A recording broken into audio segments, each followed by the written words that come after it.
کئی ایسے حادثے گزرے ہیں حال میں کہ جن سے پورا سماج ہل گیا ہے. سمجھ میں نہیں آ رہا ہے کہاں سے سرا پکڑوں. سب سے پہلے تو وقاص رضا، ایک خوبصورت خوبرو نوجوان جس کی ابھی شادی ہوئی تھی، کچھ ہی عرصہ ہوا تھا شادی. پراپرٹی کا کام کر رہا تھا اپنے ماموں کے ساتھ مل کر، لیکن شادی کے بعد سنا ہے کہ گھریلو الجھنوں کا شکار ہو گیا تھا. جوائنٹ فیملی سسٹم میں شادیاں کرنا، بیٹوں کی بہوؤں کو برداشت کرنا، یہ ایک بڑا مرحلہ ہوتا ہے ماؤں کے لیے، کیونکہ شادی تک وہ بلا شرکت غیر ماں کے ہوتے ہیں. شادی کے بعد بہرحال وہ بیوی کے ہوتے ہیں، جو کہ قدرت کا نظام ہے، اور اس نظام کے تحت پھر وہ ماں میں اور بہو میں کلیش ہوتا ہے. بعض جگہ مائیں لینینٹ ہوتی ہیں، اچھی طرح نبھانے کی کوشش کرتی ہیں، پھر بھی بہویں کہتی ہیں کہ مجھے گھر الگ چاہیے. ان حالات میں ماؤں کو تدبر سے کام لینا چاہیے تاکہ بیٹوں کے اوپر ذہنی دباؤ نہ آئے. میں نے ایسی اچھی مائیں بھی دیکھی جب بہوؤں نے تقاضا کیا کہ ہمیں گھر الگ چاہیے تو بیٹوں کی ماؤں نے ان کو آزادی دی کہ وہ جہاں چاہیں وہاں چلے جائیں. لیکن ایسا بھی ہوا کلیش کہ پھر بات علیحدگی تک پہنچ گئی. یہ میں ایک اپارٹمنٹ کی بات بتا رہی ہوں. چند مہینے کے اندر، دو تین مہینے کے اندر 3 گھروں میں شادیاں ہوئیں، اور شادیاں ہوئی تو 2 گھروں میں بہوؤں نے علیحدگی کا مطالبہ کر دیا. جب علیحدگی کا مطالبہ کیا تو ماؤں نے مزاحمت کی، اور اس مزاحمت کے نتیجے میں دونوں گھروں میں بیویوں سے علیحدگی ہو گئی. یہ میں آپ کو بتا رہی ہوں. اللہ تعالیٰ کے ہاں مجھے اس بات کا جواب دینا ہوگا کہ میں نے کہاں سچ بولا کہاں جھوٹ بولا. تو الحمدللہ میں اپنی کسی بھی اسپیچ میں، کسی بھی گفتگو میں جھوٹ کا سہارا نہیں لیتی ہوں. لیکن دیکھیے 2 گھر اجڑ گئے صرف اس لیے کہ ماؤں نے ریزسٹ کیا اور وہ علیحدہ کرنے کو تیار نہیں ہوئی. جبکہ ایک گھر میں انتہائی مدبرانہ فیصلہ کیا ماں نے، اور بیٹے بہو سے کہا کہ میری طرف سے آزادی ہے، تم لوگ جہاں چاہو چلے جاؤ.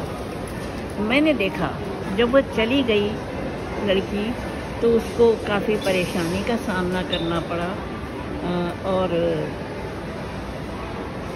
بہرحال کیونکہ الگ ہوئی تھی تو اس نے پھر اپنے حالات کو خود مینیج کیا. لیکن مجھے خوشی اس بات کی ہوئی کہ ایک اور گھر اجڑنے سے بچ گیا.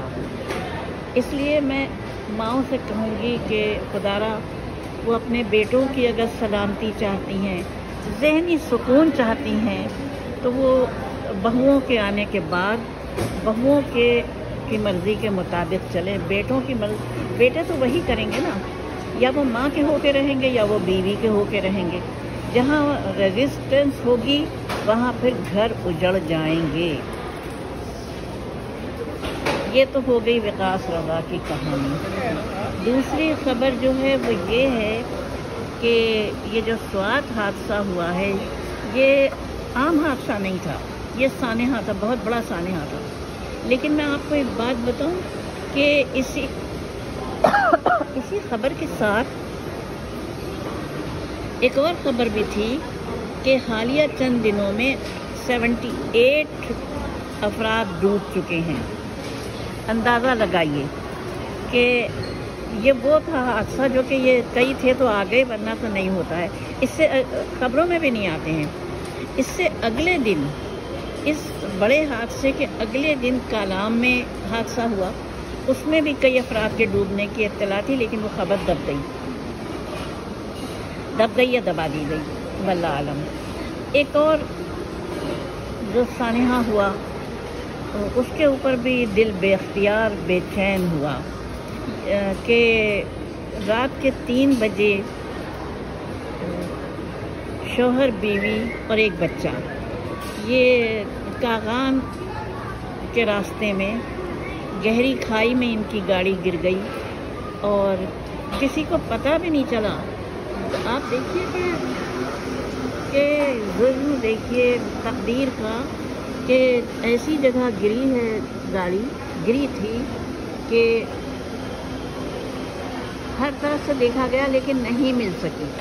لیکن اس سے اگلی صبح جب یہ جو گدھ ہوتے ہیں، گدھوں کو اڑتے دیکھ کر پھر پتہ چلا کہ وہاں پر ڈیڈ باڈیز موجود ہیں اور ساتھ میں بچہ ہے۔ لیکن آپ دیکھیے خدا کی شان دیکھیے، جہاں ماں باپ مر گئے وہاں بچہ مکمل طور سے زندہ رہا۔ اس کے بعد آپ دیکھیے یہ حادثہ، یہ ایک بہت بڑا المیہ ہو گیا اس بچے کے لیے کہ ماں اور باپ دونوں ایک ساتھ گزر گئے۔ تو دل بڑا خراب ہوا ہے، یہ مسلسل جو حوادث پیش آئے ہیں دل بہت خراب ہوا ہے۔ اس کے ساتھ چند ہفتوں پہلے یہ بھی آپ کو سب کو معلوم ہوگا کہ 4 دوست تھے یا 5 تھے، ایک ہی فیملی کے تھے، یہ ہنستے مسکراتے چہکتے ہوئے گئے تھے۔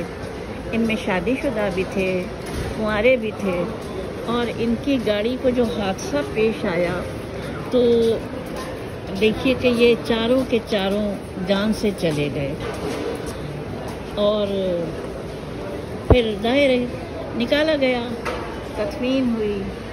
کیا جا سکتا ہے؟ آپ مجھے بتائیے کہ کیا کیا جا سکتا ہے؟ بہت سے حوادث ایسے ہیں جن سے بچا جا سکتا ہے۔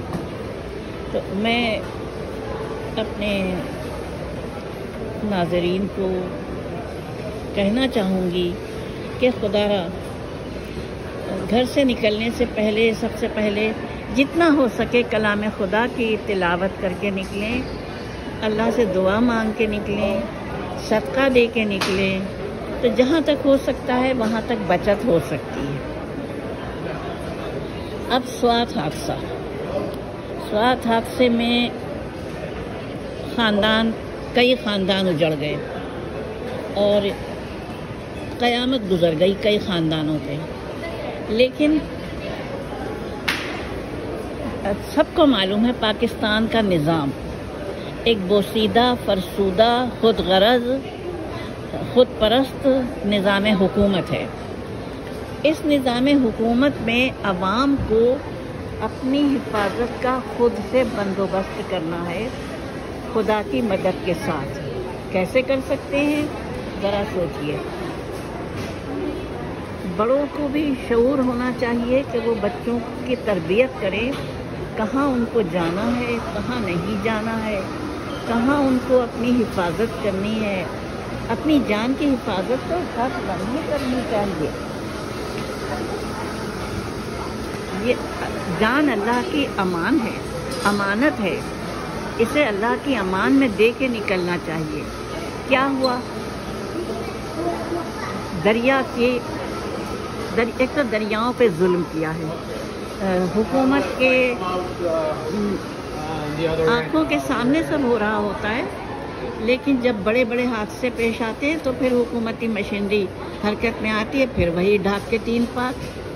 جب یہ ہوٹل ہنی مون ڈیمالش ہوا تھا، اس میں دریا کے کنارے، دریا کے پانی میں دریا برد ہو گیا تھا۔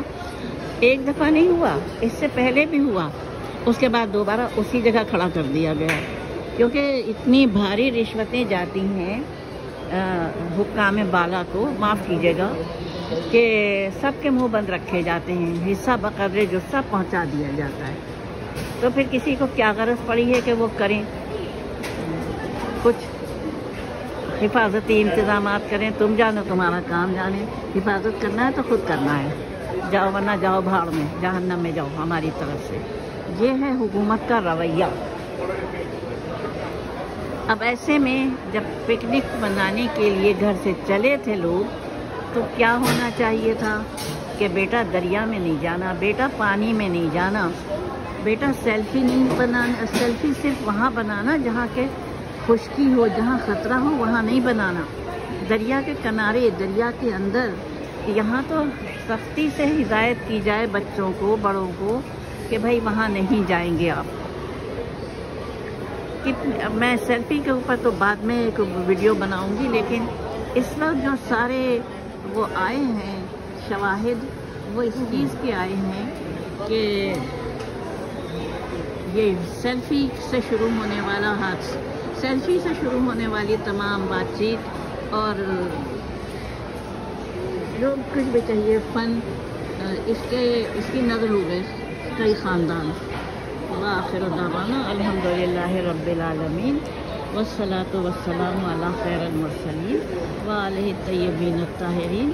اپنی میزبان کو اجازت دیجیے. خدا حافظ.